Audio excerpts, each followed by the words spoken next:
The man who had spent his life learning how people are made to say yes was, by his own admission, the easiest yes in any room. He bought magazine subscriptions he did not want. He gave to charities he had never heard of, from people he would never see again. He had a drawer at home full of things he had agreed to buy, because agreeing had felt, in the moment, like the only reasonable thing to do. He was not a foolish man. He was a research psychologist, trained for years to think clearly about exactly this. And still, again and again, some part of him would step forward and say yes before the rest of him had finished deciding. At some point, he stopped being embarrassed by it and got curious instead. If a smart, careful person could be walked to yes this easily, then the yes probably had nothing to do with being smart or careful. Something else was pulling the lever, something underneath the thinking. So he decided to go and find it. Not in a laboratory, in the field, among the people who did this for a living, His name is Robert Cialdini. And in the 1970s, he did something most psychologists would never do. He left the lab. For nearly 3 years, he went undercover inside the industries that exist to make you comply. He answered the ads and took the training. He sold cars off a lot. He worked a phone room. He learned fundraising from the people who raise funds and advertising from the people who write the ads. He wanted to see the moves from the inside, performed by professionals who had no idea a scientist was taking notes. What he found was not a grab bag of 1,000 different tricks. It was the opposite. Underneath all the scripts and all the pitches, the same small set of levers came up over and over in every industry, used by people who had mostly never met each other. He came to call them the weapons of influence. There are 6. Reciprocity, commitment and consistency, social proof, authority, liking, and scarcity. He wrote them down in a book called Influence in 1984, and it has never been out of print, because the levers it describes have never stopped working. Here's the part you need before we go any further, because it is the part the word weapon makes you get wrong. When you hear that salesmen and fundraisers use psychological weapons on you, the story assembles itself instantly. There are predators and there are marks. The con man on one side, the gullible victim on the other. And you, obviously, are neither. You are the person who sees the pitch coming, who reads the fine print, who is nobody's mark. That story is comfortable, and it is wrong. And being sure of it is exactly what makes you easy. Because Cialdini did not find that these weapons are things done to weak people from the outside. He found that every one of them is a shortcut already running inside your head. A fast, automatic rule your brain uses to get through a world that is far too complicated to think through from scratch. The salesman did not install the lever. He just found where it already was and learned to press it. You cannot take the levers out, because you would not survive a single ordinary day without them. So the question this episode asks is not how bad people fool weak people. It is colder than that. Why does a normal, careful adult reliably say yes to things they would, if they stopped and thought, refuse? Why does knowing the trick barely protect you?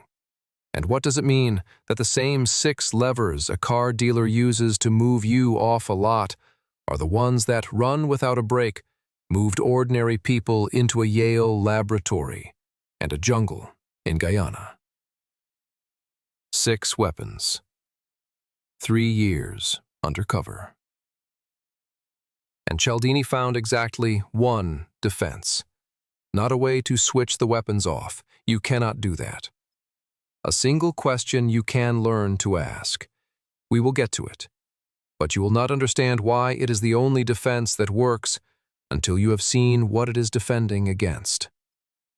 We start under the thinking, with the reason any of this is possible at all. There is a species of turkey whose mothers are fierce, attentive protectors, and the entire enormous machinery of that care is switched on by one thing: a sound. The cheep cheep of a chick. Not the sight of the chick, not the smell of it. The sound. Play a recording of that cheep from a small speaker, and the mother turkey will mother it. Hide the same speaker inside a stuffed model of a polecat, a natural predator she would otherwise attack on sight, and she will gather the enemy under her wing. Switch the tape off, and she attacks it again. Cheap on, love. Cheap off, war. Cialdini borrowed that image to explain something about us. He called it click, whirr.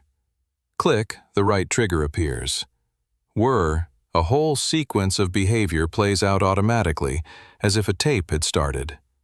Animals run on these fixed patterns constantly, and so, it turns out, do we, far more than we would like to believe. Here is why. The world hands you more decisions in an hour than you could ever reason through completely. Which of these is a good deal? Is this person telling the truth? Should I trust this? Is this safe? If you stop to gather all the evidence and weigh it properly for each one, you would never get out of bed. So the brain does the only thing it can. It builds shortcuts, rules of thumb that are usually right and that cost almost nothing to run. If an expert says so, it is probably true. If everyone is doing it, it is probably fine. If it is scarce, it is probably valuable. If a person did something for me, I should probably do something back. These shortcuts are not defects. They are one of evolution's better ideas. They are usually correct, and they free your slow, expensive, deliberate mind for the handful of things that actually need it. A person without them would be paralyzed. You are relying on them right now, reading this, and you are almost always well served by it. But every shortcut has the same weakness. It works by looking at one small piece of a situation and trusting that the piece reliably predicts the whole. The expert's title, the size of the crowd, the word because. And anyone who understands the shortcut can manufacture that one small piece on purpose to fire the whole automatic sequence, whether or not the thing the piece normally stands for is actually there. Fake the cheap, and the mother turkey will love a polecat. That is the entire game. Every weapon in this episode is one of these trustworthy shortcuts triggered by a counterfeit of the thing it evolved to detect. The counterfeit expert, the manufactured crowd, the invented shortage, the favor engineered only to create a debt. And the crueler detail, the one that should stay with you, is who is most exposed. It is not the slow or the stupid. It is the busy, the tired, the overloaded, the modern. The people with the most decisions and the least time to think each one through. The more complicated your life, the more you have to lean on the shortcuts, and the more surface area you hand to anyone who knows how to fake the trigger. Cialdini's point was never that some people are marks. It was that the smarter and busier the world gets, the more all of us become one. Now watch the 6. The first weapon is reciprocity, and it may be the oldest rule our species has. If I give you something, you feel that you owe me, not because a law says so, because a debt has opened inside you that will not close until you give something back. Every human culture ever studied has some version of this rule, because a society of people who repay favors can afford to give, to share food, to take risks for each other, in a way that a society of takers never could. Reciprocity is one of the reasons we are not still alone in caves. It is load-bearing, which is exactly why it can be used to move you. In 1971, a psychologist named Dennis Regan ran a simple study. Subjects thought they were rating paintings alongside another participant, who was really Regan's assistant. In one version, during a break, the assistant left the room and came back with 2 Cokes, handing one to the subject, an unsolicited little gift. In another version, he brought nothing back. Later, the assistant mentioned he was selling raffle tickets and asked the subject to buy some. The people who had been given a Coke bought, on average, about twice as many tickets as the people who had not. A 10-cent gift bought a far larger return. And here is the sharp part. It made no difference whether the subject liked the assistant or not. The favor overrode the liking. The debt did not care about the man. It cared about being repaid. You have met this weapon in its wild forms. The Hare Krishnas who, at airports in the 70s, learned to press a flower into a traveler's hand before asking for a donation.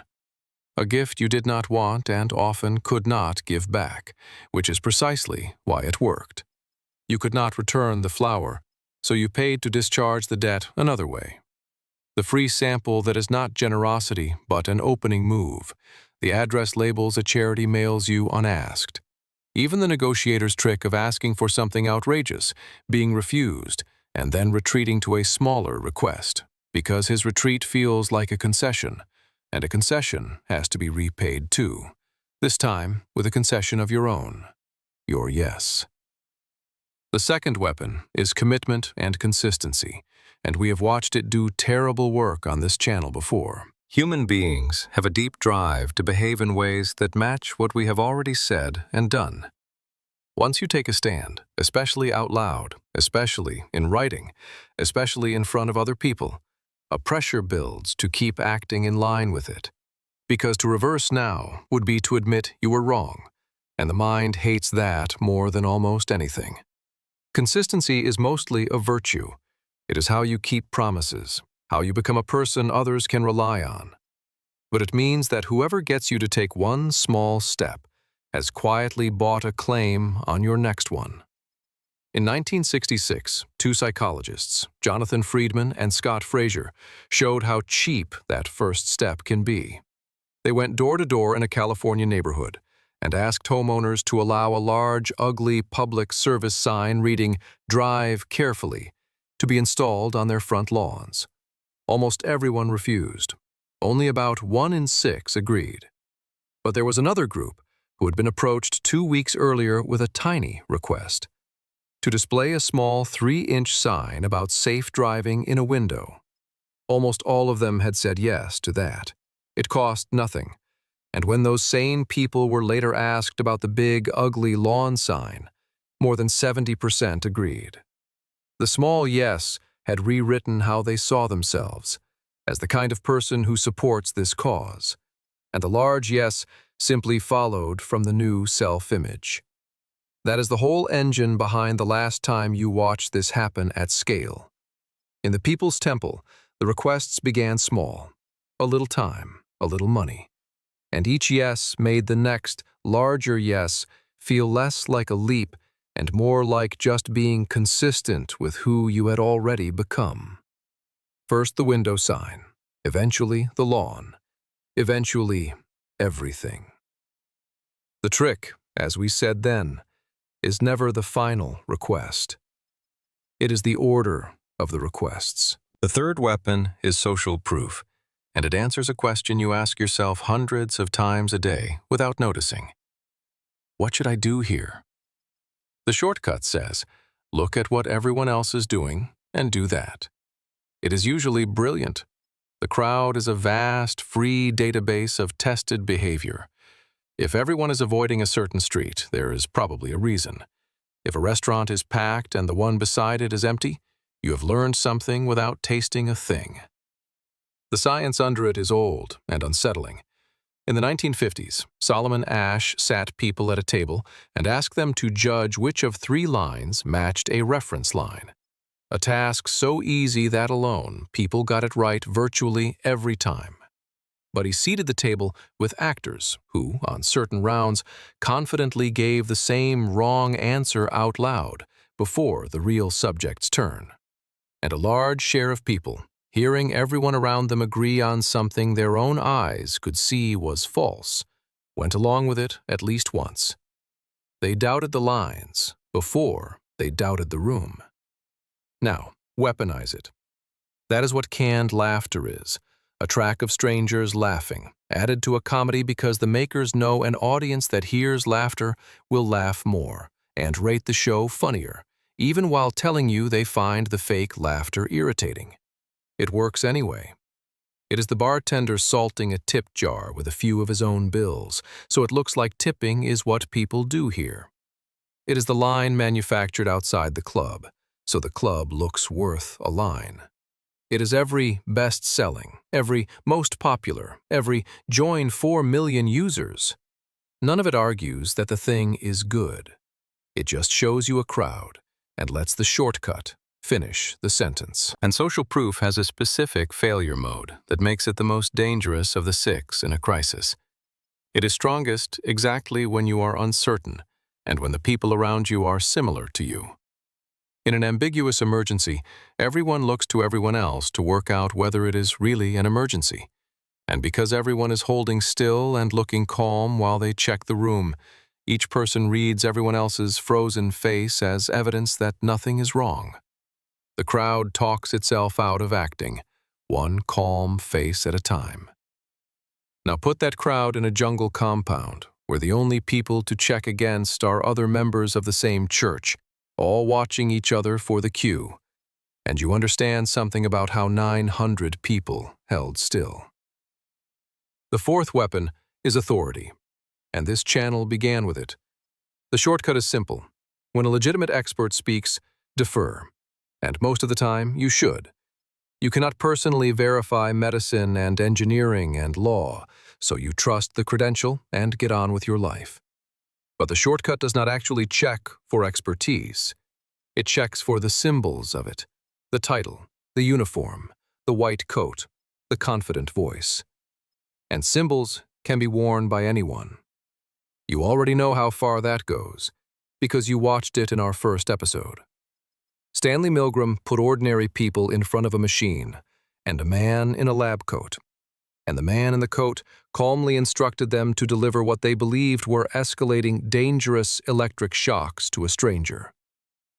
65% of them went all the way to the end of the board, not because they were cruel, but because a legitimate-seeming authority had told them to continue, and the shortcut that says defer to the expert is strong enough to override the screaming of your own conscience. The coat did the work. Studies since have shown the same thing in miniature. Put a man in a security guard's uniform, and strangers will obey odd instructions from him that they would ignore from a man in street clothes.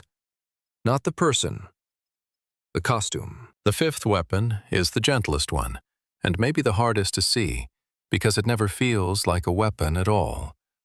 Liking. You say yes more easily to people you like. Of course you do. The trouble is how mechanical, how predictable the causes of liking are, and how easily each one is manufactured. We like people who are physically attractive, and, without noticing, we hand them a halo. We assume the good-looking person is also kinder, smarter, more honest. We like people who are similar to us, in background, in dress, in opinion, even in name. And a salesman who discovers that he too loves sailing, that he grew up near where you grew up, has not made a friend. He has pulled a lever. We like people who pay us compliments, even compliments we know are strategic, even when they are plainly untrue. And we like what is familiar, and the people we work with toward a shared goal. Cialdini watched all of this assembled into a machine at the Tupperware party, where the person asking you to buy is not a stranger from a company, but your neighbor, your friend, sitting in her living room. So the real pressure in the room is not the product, it is her. Saying no to the pitch feels like saying no to someone you like. The company is barely there. Your friend is the weapon, and she does not even know it. The 6th weapon is scarcity. We want what we might not be able to have. The shortcut is sound. Things that are genuinely rare are often genuinely valuable, and a chance that is about to vanish is worth acting on. But the feeling attaches to the scarcity itself, not to the value, and it can be triggered by a shortage that was invented this morning. In 1975, researchers led by Stephen Warchel offered people a chocolate chip cookie from a jar. Some were offered a cookie from a jar of 10, others from a jar of only 2. It was the identical cookie, but the people who took it from the nearly empty jar rated it as more desirable, more attractive, more worth buying. Fewer meant better, though nothing about the cookie had changed. That is, limited time. That is, only 3 left. That is, while supplies last. Not information about the thing. A trigger. Pulled. Cialdini tells one story about scarcity that he could hardly believe himself. A friend who ran a jewelry store had a case of turquoise that would not sell. On her way out of town, she scrawled a note to her sales clerk to move the whole lot at half price, and got in the car hoping to be rid of it. When she came back, it had all sold, and she was pleased, until the clerk mentioned he had been surprised she wanted to double the price. He had misread the note. The turquoise that would not sell at half price had sold out at double, because to the customers, the higher price was not a cost. It was the one piece of evidence their shortcut was looking for. Expensive means good. Pull that lever, and a thing becomes more desirable by becoming harder to justify. Now, put the 6 down in a row, and look at what you are actually looking at. Reciprocity, commitment, social proof, authority, liking, scarcity. Not one of them is a lie you were told. Every one is a rule you need. The rules that let you trust, belong, defer, cooperate, and value, without which you could not function for an hour. The weapon is never the rule. The weapon is the counterfeit trigger aimed at the rule. And this is where the retail version ends, and the industrial version begins. Because everything we have watched in the earlier episodes of this channel was these same 6 levers pulled all at once, without a break, on the same people, for years. The love bombing that opened the cult door, that was reciprocity and liking. The small first donation that became a signed-over life, that was commitment and consistency. The whole community drinking on cue while each member watched the others, that was social proof in its deadliest form. The leader on the loudspeaker whose word was the only news, that was authority. The promise that only this group, only now, held a truth the world was about to lose, that was scarcity. Cialdini's salesman uses one lever to move you off a car lot. The cult used all 6 to move people off the earth. It is not a different machine. It is the same machine, with the safety removed. That is why the retail version matters. It is the machine, idling, where you can watch it work without being destroyed by it. Learn to see it selling you a timeshare, and you have learned to see the thing itself.